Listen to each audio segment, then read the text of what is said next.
Welcome back, everyone, to Progressively Incorrect. My name is Zach Rochelle, and I'm very excited about today's episode. We are going to be talking about traditional math. What is that? How does it sort of fit into my view and the evidence around explicit instruction and teacher-led teaching? I am joined by Barry Garelick and James Wilson, the authors of Traditional Math. And this interview is a long time coming. I'm very excited to pick their brains, and they can share out some of their views on the approaches to math and how things are going in this country when it comes to math education. This podcast is brought to you by John Catt Educational, which publishes some of the best books in education, including Traditional Math and my book, Just Tell Them: The Power of Explanations and Explicit Teaching. Get your copy today and shoot me an email and tell me, how you think of it. And be sure to pass a copy of either of our books to your principal and see what they have to say. So, Barry, how are you doing? Let's start with you. Go ahead and introduce yourselves for people who don't know you. Okay, well, thanks a lot for having both of us on your podcast. For those who don't know me, I became a teacher as a second career after I retired from the federal government. So I haven't taught as long as James, my co-author, but I taught 7th and 8th grade math, majored in math at the University of Michigan. I retired for the second time in my life about 4 years ago from teaching, but I've continued writing articles on math education and some books, the most recent being Traditional Math. I'm currently doing work with John Mighton of Jump Math, helping develop lessons on solving various types of word problems for their upcoming algebra course. Perfect. And James, over to you. Okay. My name's James Wilson, and I have had a varied career in education. I've taught every grade at some point in time, kindergarten through 6th grade in elementary schools. And I've taught middle school and high school math. And I've been an elementary principal, and I've worked in a State Department of Education as a curriculum consultant, and I've served as staff development coordinator in an education service agency. So, like I said, a varied career. Kind of the administrative part kind of was sandwiched in between classroom teaching, because I gravitated back towards the classroom, which was really what I went into education for. I started back in the mid-70s. So my experience in it, I've seen a lot of changes in education, and some of my experiences, in teacher prep program have been different than yours and Barry's, I'm sure.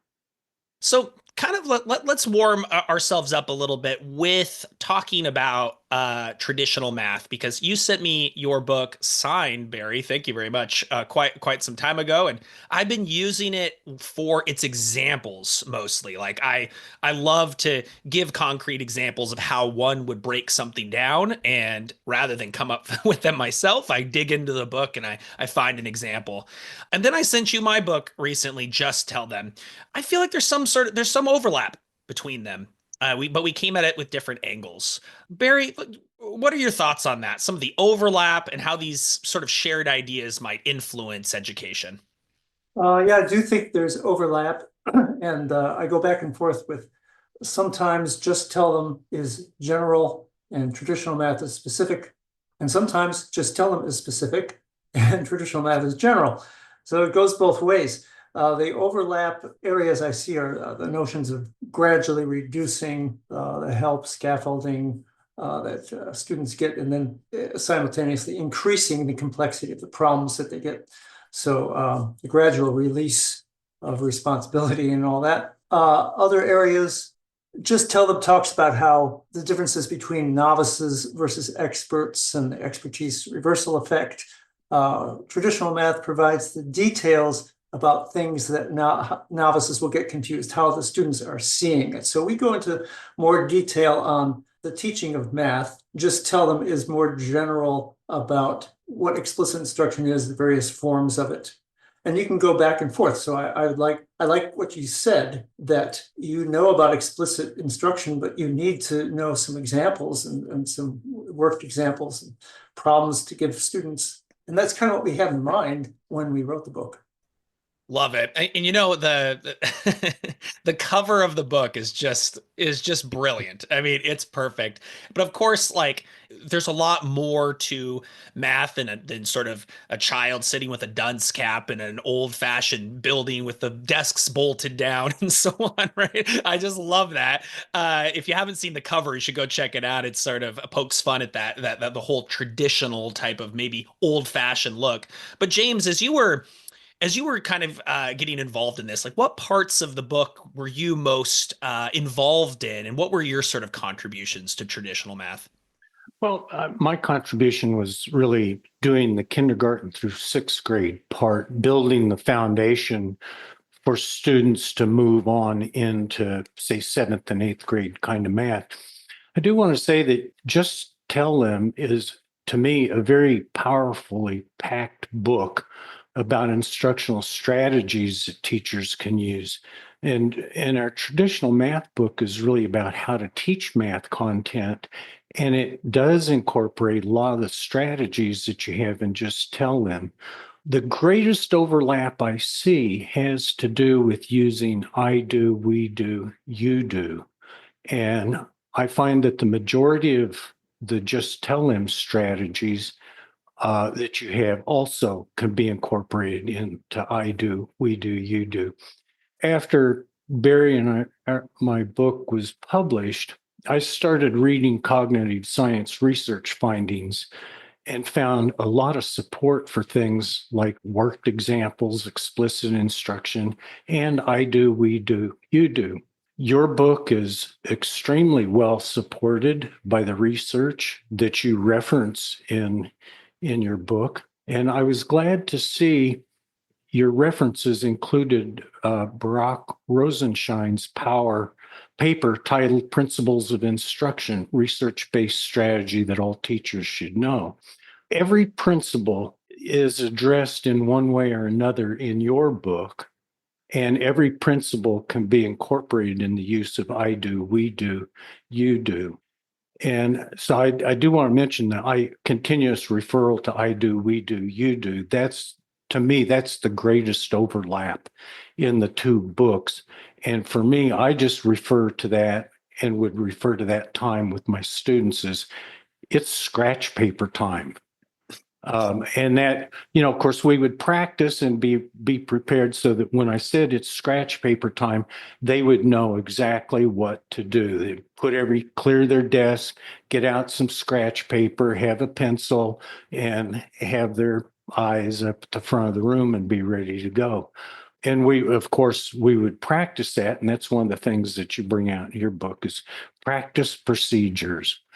Well, and I was really glad to see that your book addresses questioning techniques, wait time in particular. And while we don't directly address wait time in our book, I always employed it in my scratch paper time and in other instruction.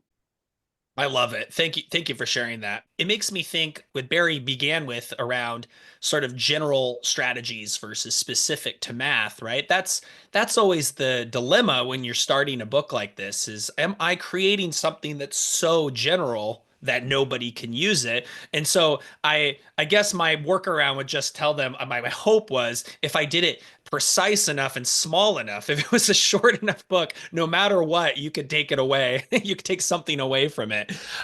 Where your book goes into much more detail, and the length obviously is much, indicates that just by looking at it. I'm so excited to kind of talk more about I do, we do, you do. Probably the greatest overlap. And let's start with this next question. So it has to do with it. In your book, you discuss the importance of breaking down topics, such as percent problems, all different types of problems, across multiple lessons to avoid cognitive overload. Why do people find a problem with that? Number one, but also how do you do that in a way, in a consistent way, in a way that balances the need for depth with, the need for you need to cover the curriculum to some extent. How did you kind of do that? Maybe we'll start with you, Barry. Well, yeah, a lot of textbooks are written not understanding that students can get overloaded very quickly. So you use the example of percents. In one book that I used, they had taking a discount. And first they show the way that we all know you multiply by the percent discount, you subtract that from the total. Then, same day, here's how to do it with the unitary approach, do it all at once. That's a lot to absorb. And then, now here's how to find the original amount when you know the final amount. That's a lot. And I would try to cram those three things into one lesson, and they'd be horribly confused. So in our book, in particular, that topic, I break it out into 3 days. One feedback that I get is the book that we're using gives us 1 day to do it. And you're saying take 3 days. How am I going to cram all this stuff in? And like all teachers, and I've done this, as you reach May and June, you start jettisoning topics because you got to close it out, and it's become somewhat random. So what I've done as I was teaching was you do that in the beginning, in the planning stage.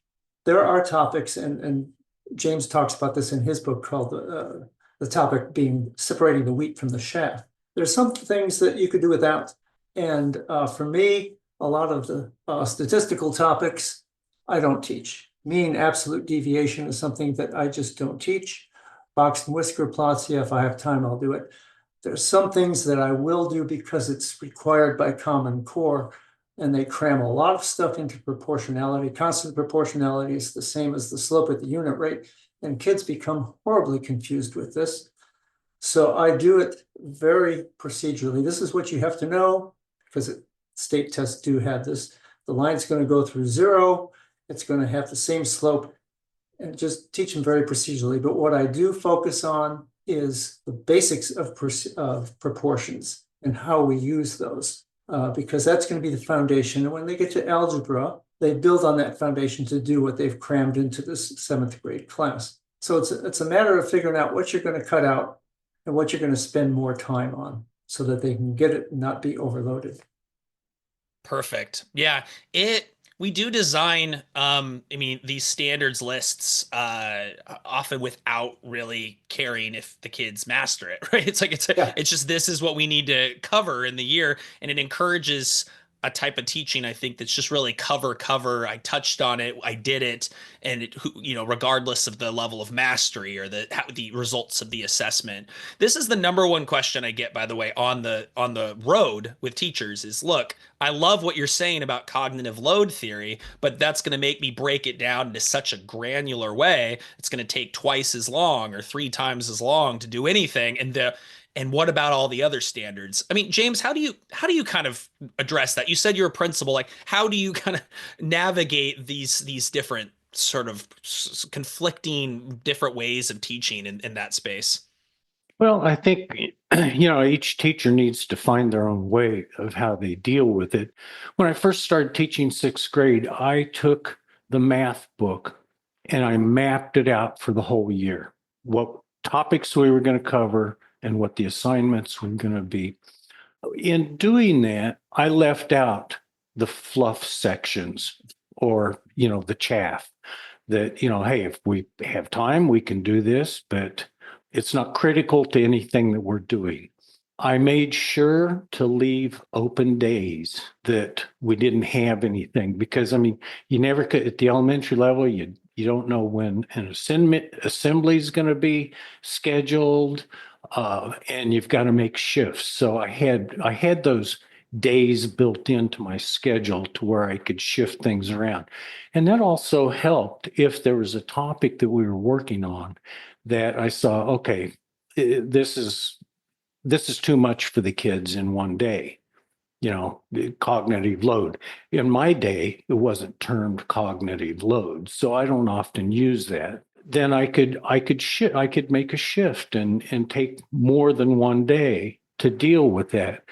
Another thing that would help is during scrap, again, I use I do, we do, you do, refer to that as scratch paper time.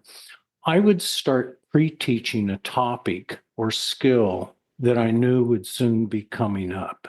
And that would, so that when we would actually get to it, it wouldn't overwhelm the students. They didn't have to get it when we'd pre-teach it.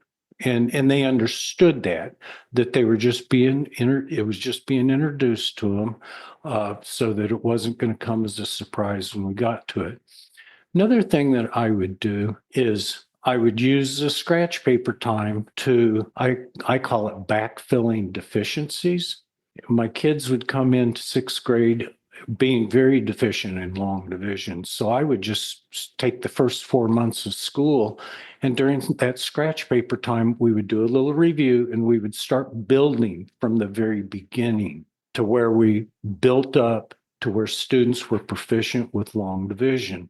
And that doesn't take much. We'd only take a few minutes a day on that. It's not like we were taking a half hour, any big chunk out of our instructional time.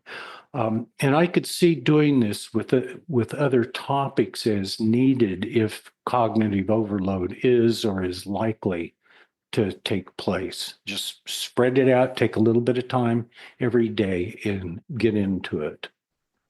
Love it. And sometimes I think I have empathy for the teachers who express how difficult that is, what you're describing.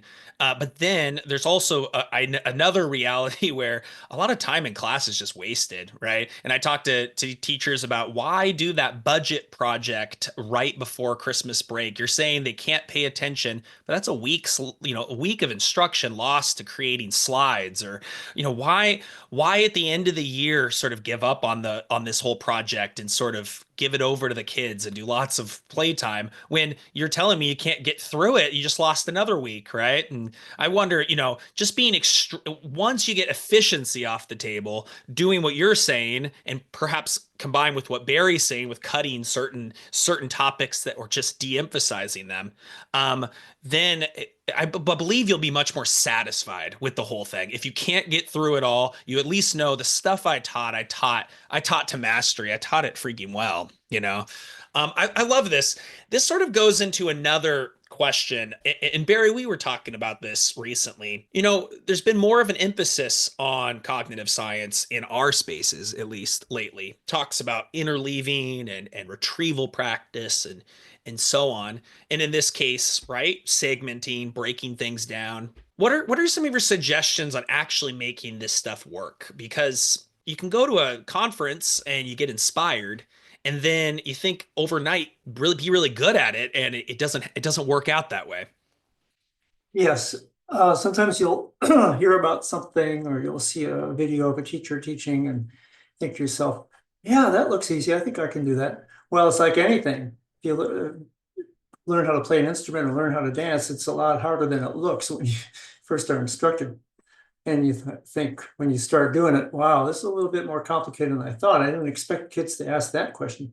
And I think a lot of it just comes from experience. I mean, for me, the thing that I had to discover, I knew from reading that you don't want to overload your students, but I would overload my students, not being aware that I had to learn how to see things through their eyes. So novices see things differently. So when something is new, even the familiar looks unfamiliar. I would say, well, why don't they understand this? We just did it. It's part of the whole procedure. Well, you've got it when you do your practice problems, build in things, you interleave things that they're going to forget. The last thing taught is the latest thing learned, and they forget very quickly. So you got to keep putting it in front of them. And that takes time to learn how to do it. But I think as long as it's in your head and you're thinking, I tried doing it and didn't work, what went wrong? You have to be your own critiquer. I think it helps people to get coaching. I know that that's a growing industry now, and I know that you do some coaching. I think that's very helpful to have somebody do that.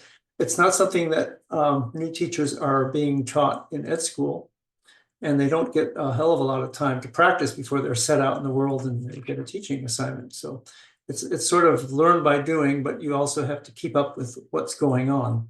Love it. And James, in your role as a principal, I'm curious, how much did you get involved kind of with teachers' trajectory with math? As being sort of, you came from experience with a place of experience with math. Was there an element of coaching that you kind of found that worked to kind of bring teachers up to speed?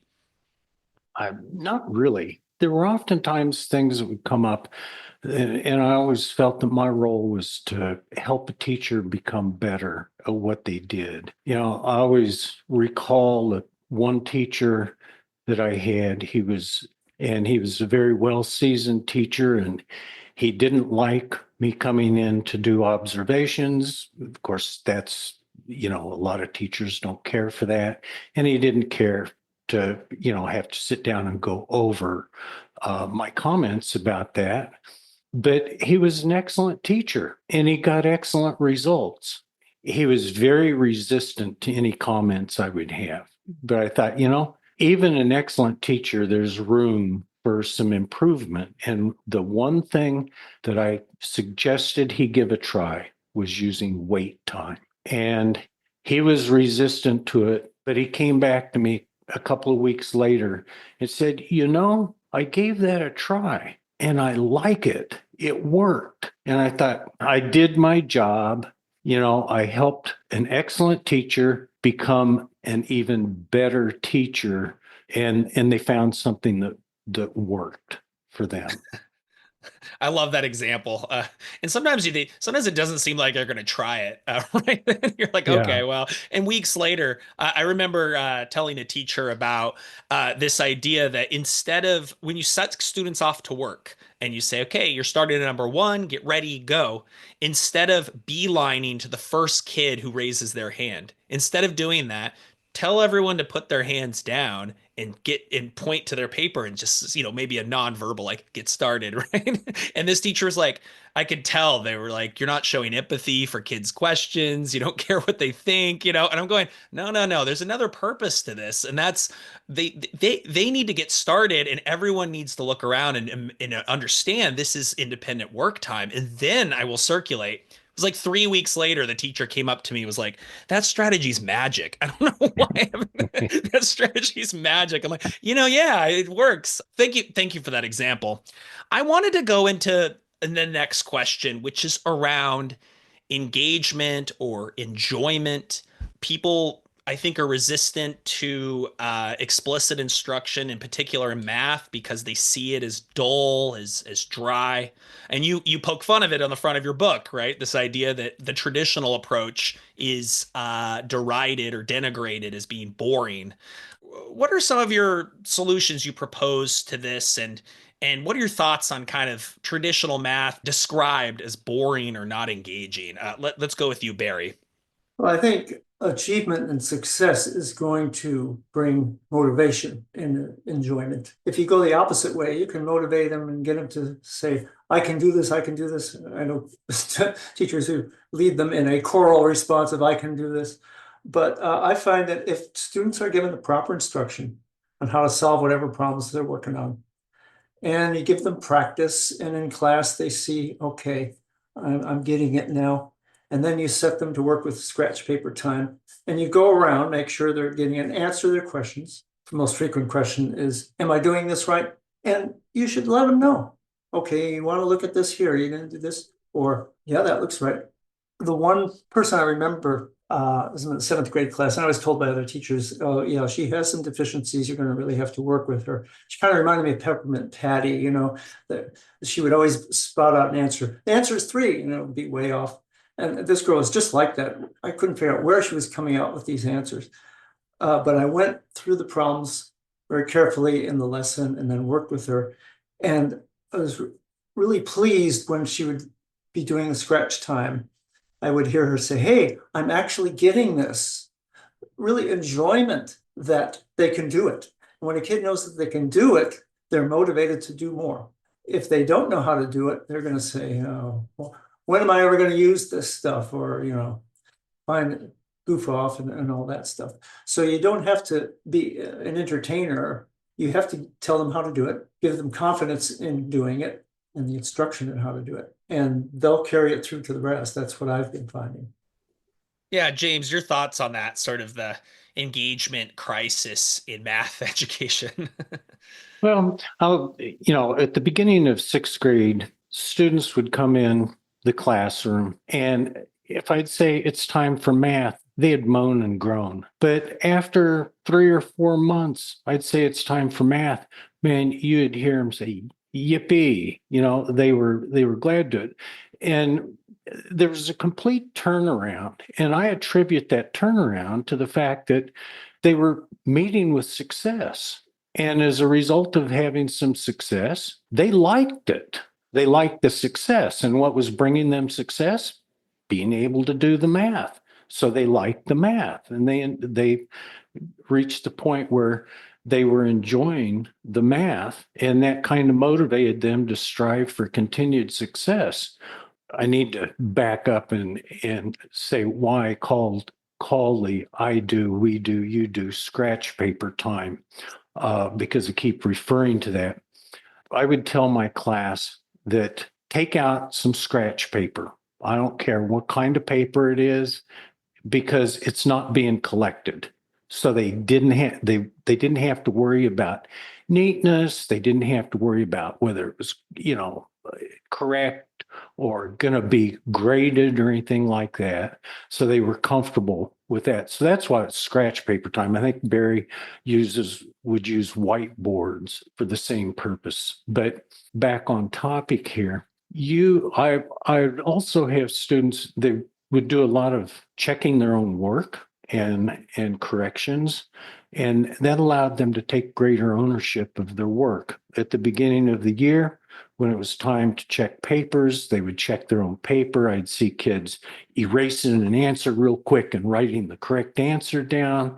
As time progressed, when they saw that, hey, they're not accomplishing anything by that, and it's not making a difference with me, they would start just making note of a problem that they missed, and they would start seeing why they missed it. And if they could figure it out for themselves, they'd ask me to work through the problem, with the class, and I would do that. And that was, to me, that was, they were really taking more ownership of their work there.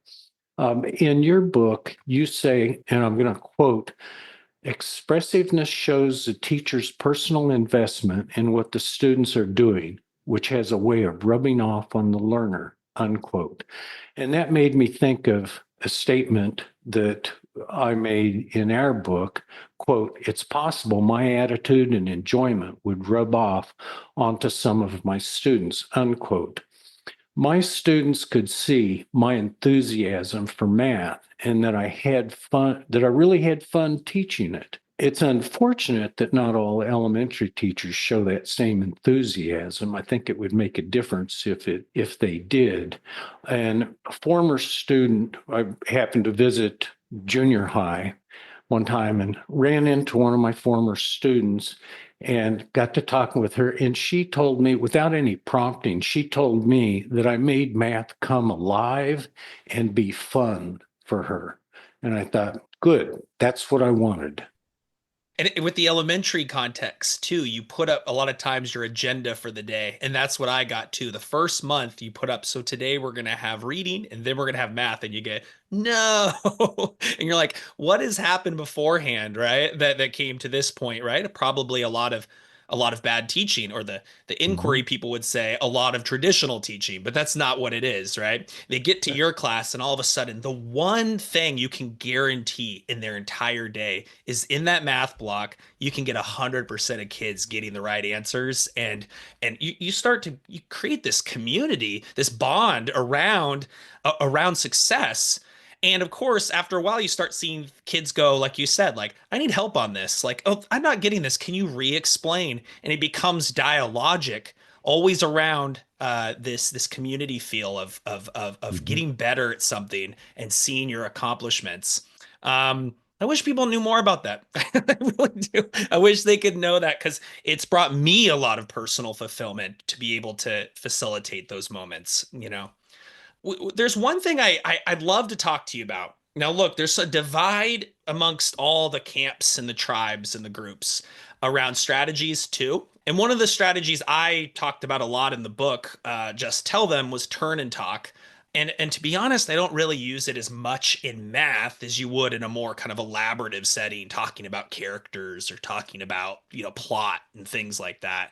But you guys were both kind of talking about with me the other day around how it's not really a core strategy in your approach. Interested in your thoughts on this, since I've seen it used well. I've seen it used very, very poorly and often lead to a lot of socializing and distraction. So maybe Barry, did you use that kind of turn and talk strategy very much in your teaching? I didn't. It's not something I knew about. I would have on occasion for homework. You can get in pairs and work together. So it was kind of a turn and talk, but I wouldn't do it like you've described. And I think part of it is, and I'll probably get disagreement on this with some math teachers, but it just seemed like it didn't lend itself to math as much as it did. Like I've seen it used in an English class where they're talking about a book, as you say, and it lent itself to that a little bit more. There are other techniques you talk about in your book that I haven't used, but I think in reading both books, people can decide if they read a lesson in say traditional math and they say, this, I could use this with turn and talk. If a teacher can do it and it works, go for it.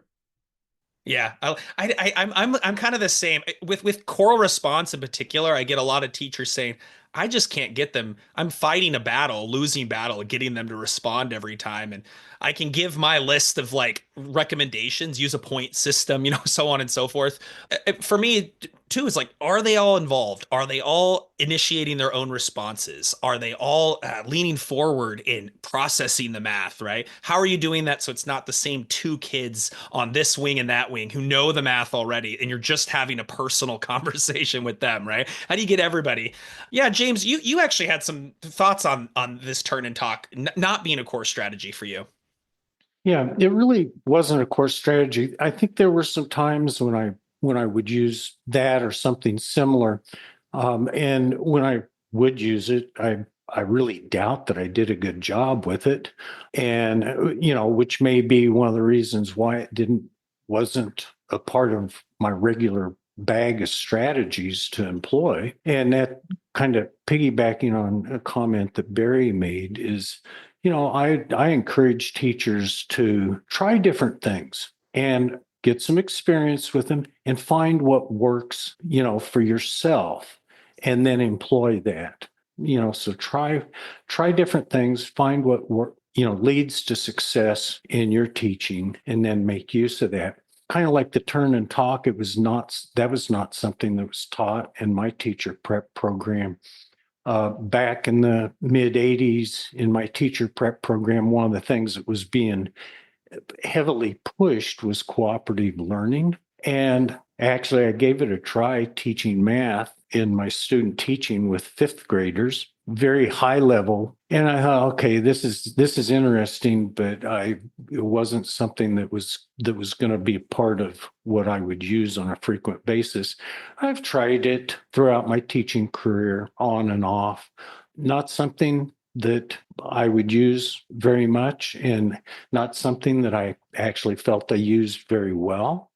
I had a principal who could walk into a teacher's classroom and within 5 minutes have students working in cooperative learning groups and look very well organized and all of that.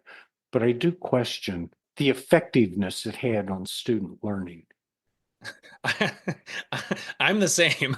And a lot of times teachers will come to me and say, "How can I get it to work better? Like, what am I doing wrong?" My first thought is maybe don't use it at all. My first thing is maybe don't use it at all because it's not working, right? For me, turn and talk is only to get the student to self-explain. You gave an example in our correspondence around, well, how would I get them to self-explain without needing to say it verbally? What were your solutions?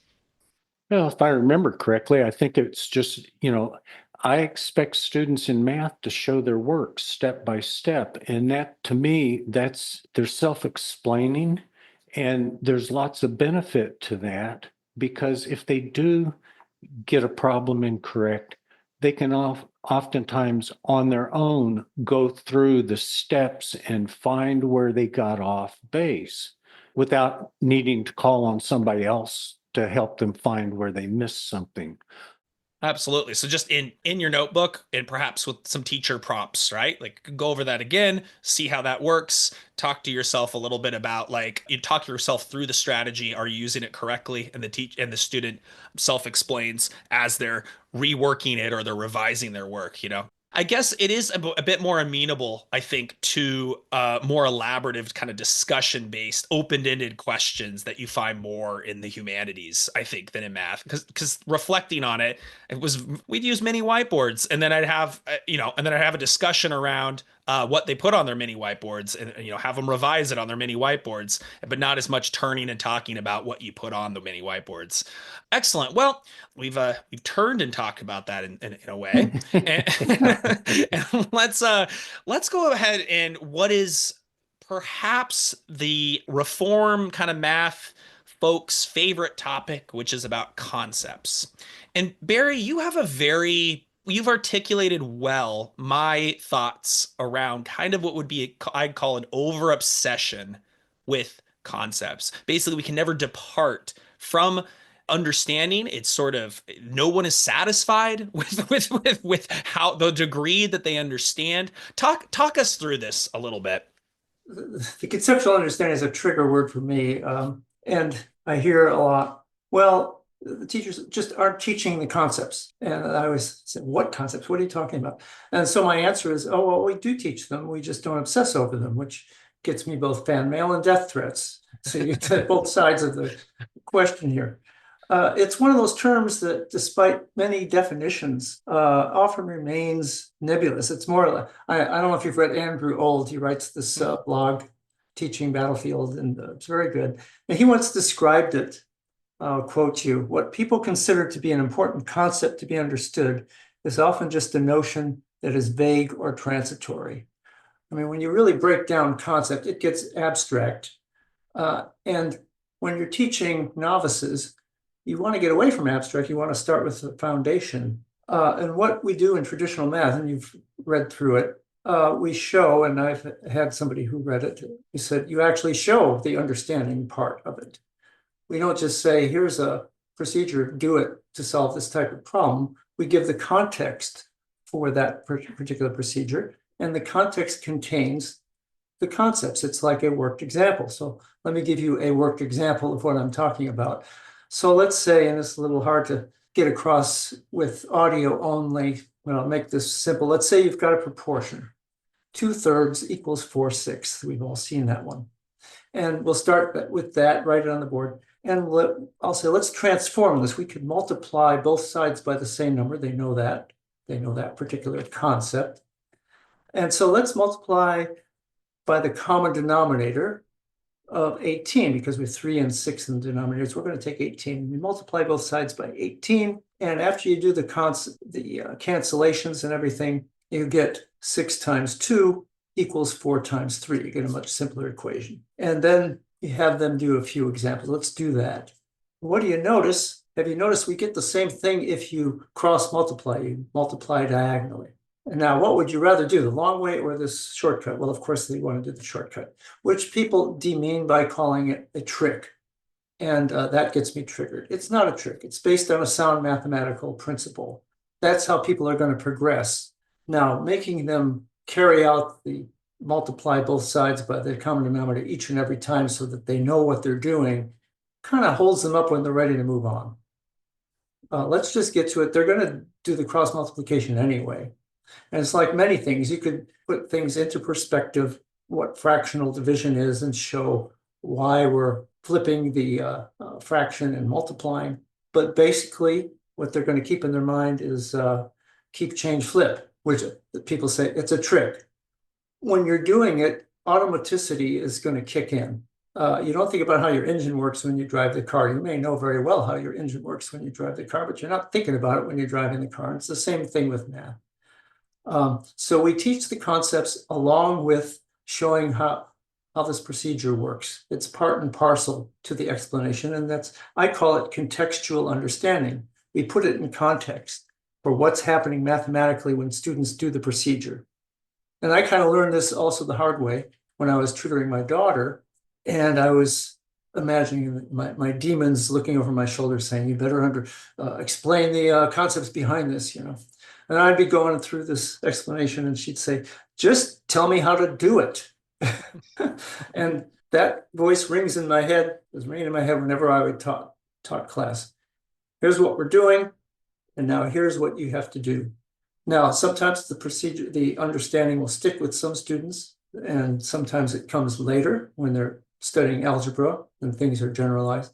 And people get mad at me when I say this, but for some students, it may never come. But for some concepts, they might be very abstract. But the key test is the proxy. Can they solve problems with it? Do they know when to use this particular procedure? Can they solve many problems and do them correctly? That's the proxy that's used to measure whether students have understanding. So I'll leave off from there because I can go on for hours.